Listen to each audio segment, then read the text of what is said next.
नदी के किनारे एक गांव था। गांव से थोड़ी दूर सरकार की एक बहुत बड़ी जेल थी। इस जेल के 10 गेट थे।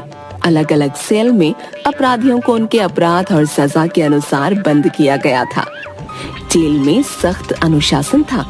कैदियों की कड़ी निगरानी की जाती थी। कई दिनों से आसपास के गांवों में 2 चोर संपत और कपटा का आतंक मचा हुआ था। ये दोनों हर बार पुलिस के चंगुल से बच जाते। उस्ताद, माल खत्म हो गया, आज ही कोई तगड़ा हाथ मारना पड़ेगा। चल देखते हैं, कहीं कुछ हाथ लगे तो। दोनों को रास्ते में एक मोटे पेट वाला सेठ अकेले जाता दिखा। संपत उसके पास पहुंचा। अरे सेठ, जरा सुनो तो। सेठ नहीं सुनता। संपत ने सेठ के बिल्कुल पास जाकर, सेठ कहाँ जा रहे हो, जरा सुनो तो। भाई मैं बहुत जल्दी में हूँ, फटाफट कहो क्या कहना है। तुम्हारे पास कोई कीमती सामान या रुपए तो नहीं है ना? कौन हो तुम? हैं? मुझसे क्यों पूछ रहे हो और मैं तुम्हें क्यों बताऊं? अरे रे सेठ, बुरा मत मानो। बात यह है कि थोड़ा आगे एक चोर ताक में खड़ा है। उसके पास बंदूक भी है। मुझे तो उसने पूरा लूट लिया। रुपए, घड़ी, अंगूठी सब ले गया। मैं तो बस तुम्हारी भलाई के लिए कह रहा था। अच्छा, तो मैं वापस चला जाता हूँ। तभी सामने से कपटा आता हुआ दिखाई दिया। कोई फायदा नहीं, वो इधर ही आ रहा है। अब क्या करूँ? पता नहीं, मुझे तो लूट चुका है। फिर भी डर लगता है, कहीं जान से न मार दे। मैं यहाँ से भाग रहा हूँ, तुम भी भागो और अपनी जान बचाओ। सेठ भागने की कोशिश करता है, पर 2 कदम से आगे नहीं भाग पाता। ए भाई, जरा रुको, मेरी मदद करो, वरना ये मुझे मार डालेगा। अब ऐसा करो, तुम अपना कीमती सामान मुझे दे दो। सेठ अपनी चेन, अंगूठी, घड़ी उतार कर संपत को देता है। ये मुझे पहले लूट चुका है, इसलिए मुझ पर दोबारा शक नहीं करेगा। और मैं तुम्हारा सामान लेकर दूसरी ओर जो पानी की एक टंकी है, भागकर वहीं जा रहा हूँ और छिपकर तुम्हारा इंतजार करूंगा। इसके जाने के बाद तुम वहीं आ जाना। सेठ हाँ में सिर हिलाता है, फिर अपनी जेब से नोटों से भरा बटुआ निकालकर उसे देता है। ये भी लेते जाओ। संपत सब लेकर दूसरी ओर भाग गया। सामने से कपटा चाकू घुमाता हुआ सेठ के पास से चलते हुए चुपचाप गुजर गया। शुक्र है, इसे मुझ पर कोई शक नहीं हुआ। सेठ पानी की टंकी ढूंढता है, पर वो नहीं मिलती। यहाँ पानी की टंकी कहाँ है? अरे भैया, यहाँ दूर दूर तक कोई पानी की टंकी नहीं है। सेठ अपना सिर पकड़ लेता है। संपत और कपटा माल देखकर बहुत खुश होते हैं। अगले दिन आज कोई और माल हाथ लग जाए तो मजा आ जाए। थोड़ी दूर सड़क के किनारे एक स्कूटर खड़ा था, जिसे देखकर कपटा चिल्लाया। उस्ताद, यहाँ आपने कहा, वहाँ ऊपर वाले ने सुन ली उस्ताद। वो देखो स्कूटर, उसके आसपास कोई दिख नहीं रहा।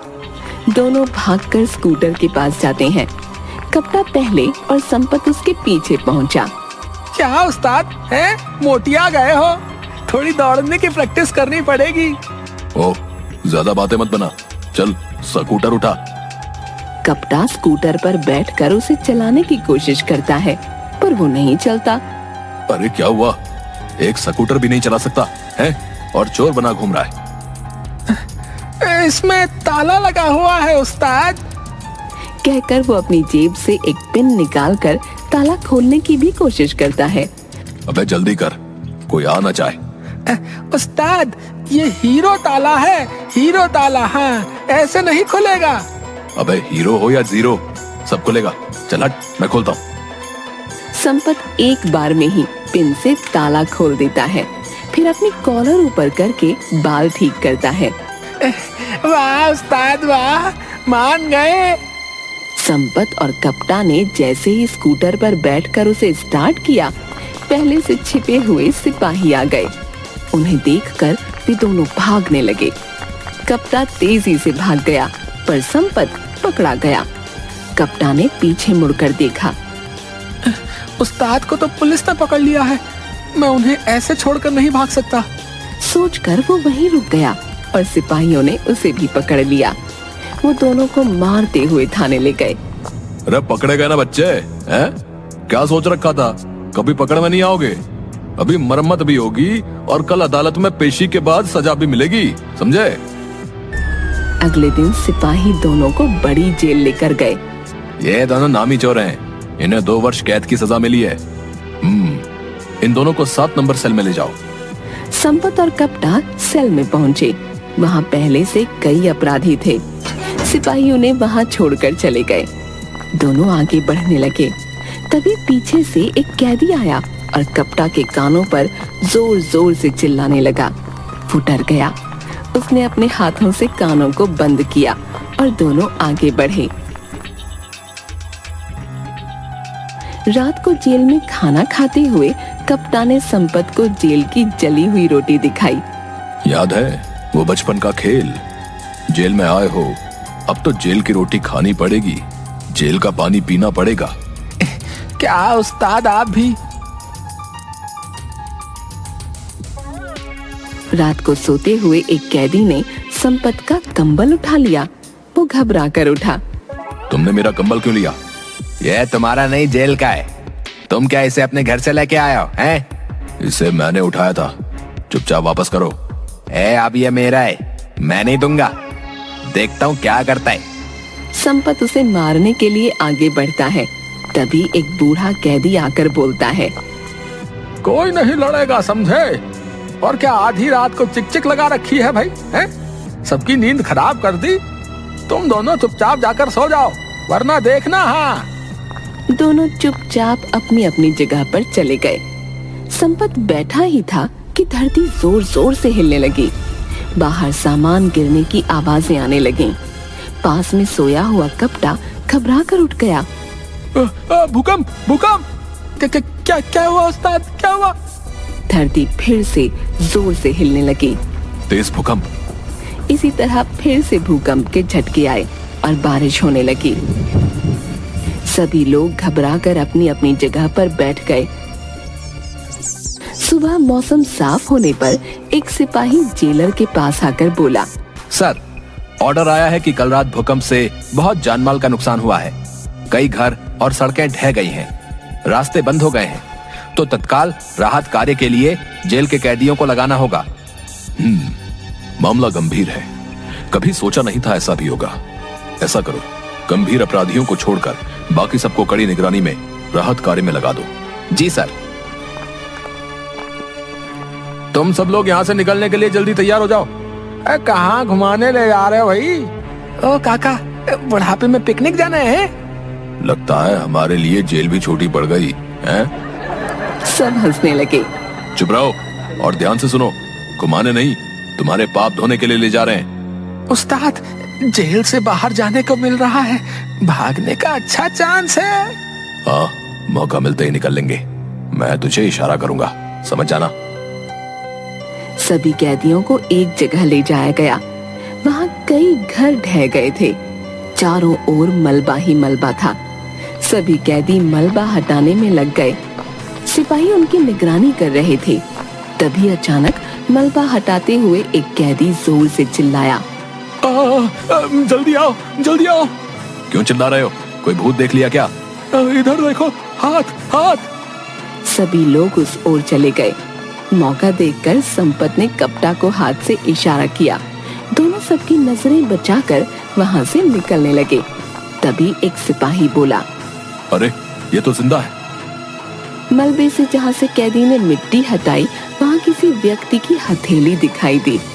जब सिपाही ने नस देखी तो वो चल रही थी।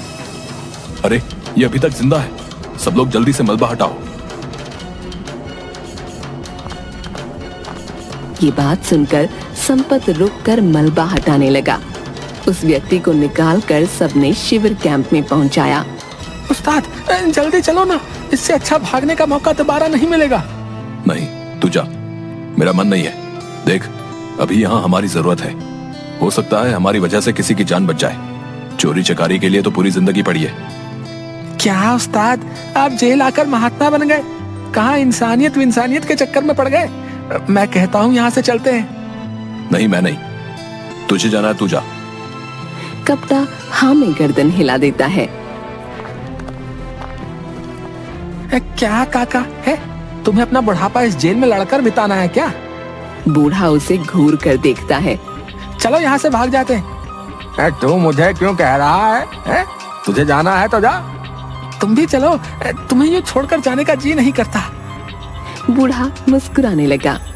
कप्ता और बूढ़ा कैदी दोनों सबकी नजरें चुराकर वहां से निकल गए।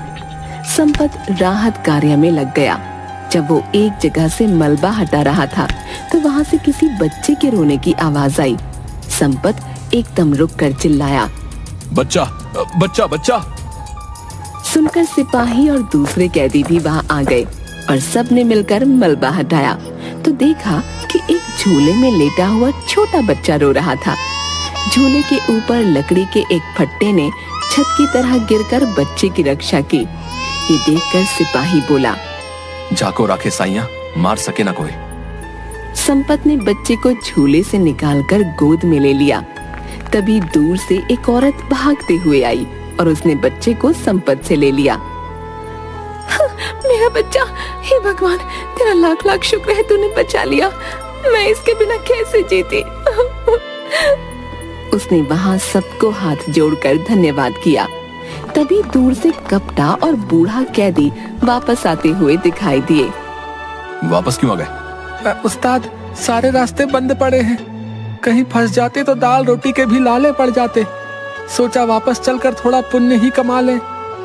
सभी मिलकर काम में लग गए। 4 दिन बाद एक सिपाही सेल में आकर बोला, सुनो, तुम लोगों ने भूकंप में फंसे कई लोगों की जान बचाई है, इसलिए सरकार ने तुम सबकी सजा माफ कर दी है और कल सभी को रिहा कर दिया जाएगा। अरे रिहा, वाह, मजा आ गया भाई, मजा आ गया।